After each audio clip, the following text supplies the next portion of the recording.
Well, for some international reaction, let's go to Moscow in Russia, where our correspondent Stuart Smith is standing by there for us. A very good day to you, Stuart. Thank you very much for being with us here on SABC News. What is the reaction like from Russia? Has there been much of a reaction coming from Russia about the new president-elect? Frankly, no. You talked about a flood of international reaction from Russia. It's barely a trickle. The only comment we have heard is from a reasonably low-down official, the chairman of the Foreign Affairs Committee of the lower house of the state parliament, which puts into perspective how little top people here in Russia are reacting to this. We've had no comment from President Vladimir Putin. For example, he stayed completely silent.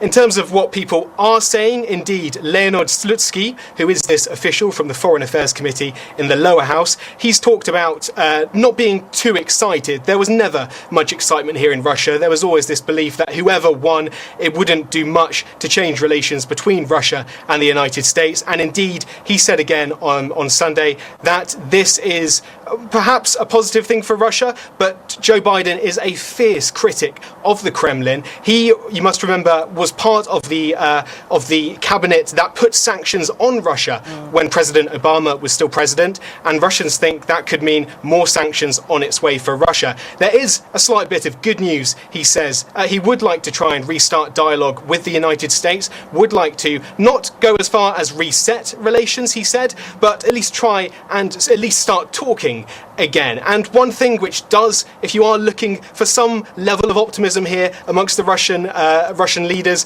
one thing they are looking forward to is a renegotiation or a renewal of the interballistic missile treaty, which under President Trump could have expired in February, whereas Joe Biden is likely to want to renew this weapons regulation, which means that the United States and Russia agree not to deploy so many missiles and nuclear weapons on mainland Europe.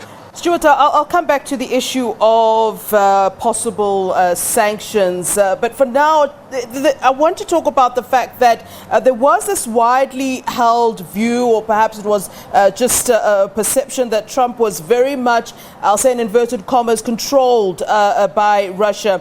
Any sort of truth to that? And if so, this might then mean, and could perhaps be the reason why we haven't heard anything from Putin, this might mean that he won't be necessarily too excited to have a president in the White House that he has no control over. Well, there was always this accusation that Russia firmly denies about Russian meddling in the 2016 election, particularly in trying to get President Donald Trump into power. Now, maybe at the time, maybe Russian authorities were interested in President Trump, a change from Barack Obama, who certainly was no better for them. However, when you look back at the past 4 years, although President Trump has been very good at talking the talk, trying to at least say he likes Putin and try and keep good relations with President Putin, when you look at what was actually achieved, it was very little, and in a sense Russians are probably quite disappointed about how little was actually achieved under Donald Trump's presidency. There was no relaxation of sanctions.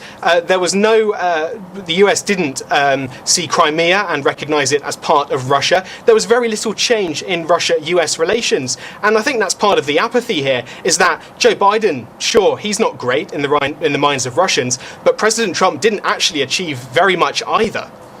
Now, you know, there was this sort of, from where I was standing anyway, and perhaps you can correct me if I am wrong, there was this sort of, I suppose, cold relationship between Putin and Obama. And then if we also then look at what Hillary Clinton victory would have meant for Putin in 2016, given that she had what was seen as a hawkish relationship with Russia. And in fact, you know, as you earlier sort of indicated, wanted to kind of isolate Russia.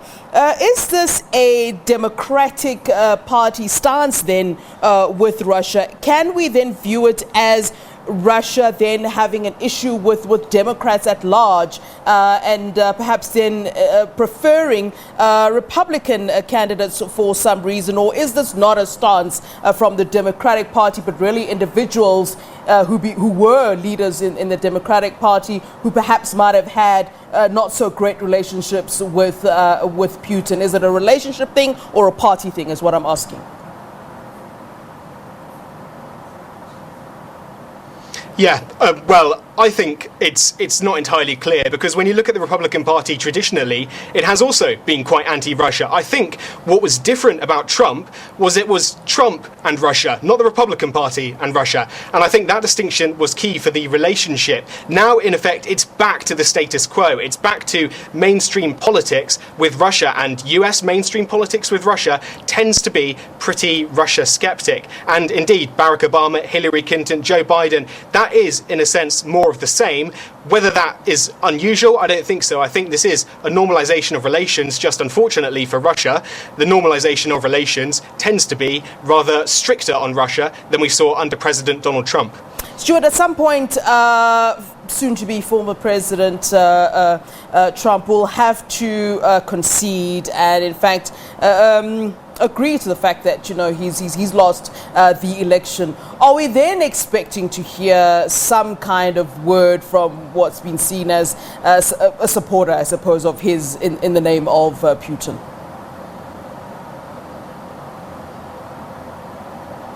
Well, certainly from Russia's perspective, they're keeping their cards very close to their chest at the moment. The State Duma, the parliament, is looking in November, at the end of November, to see how they try and renegotiate relations with the United States. And in their minds, they'll be considering whether they want to try and make headway with Biden or want to be, in effect, the opposition party, but from Russia. They'll be making that decision, I think, later in the month. So they won't yet be hedging on either supporting Trump or at least conveying what he's saying to the public. They'll want to make sure they play their cards right, and to do that it's going to be more waiting, which we've all got very used to. They'll be waiting from the Russia side to see where they want to go next. Do they want to keep relations with Trump, or do they want to try and build up relations with Joe Biden? All right, Stuart Smith, thank you very much for your input this afternoon here on SABC News. We appreciate it. Many thanks to you.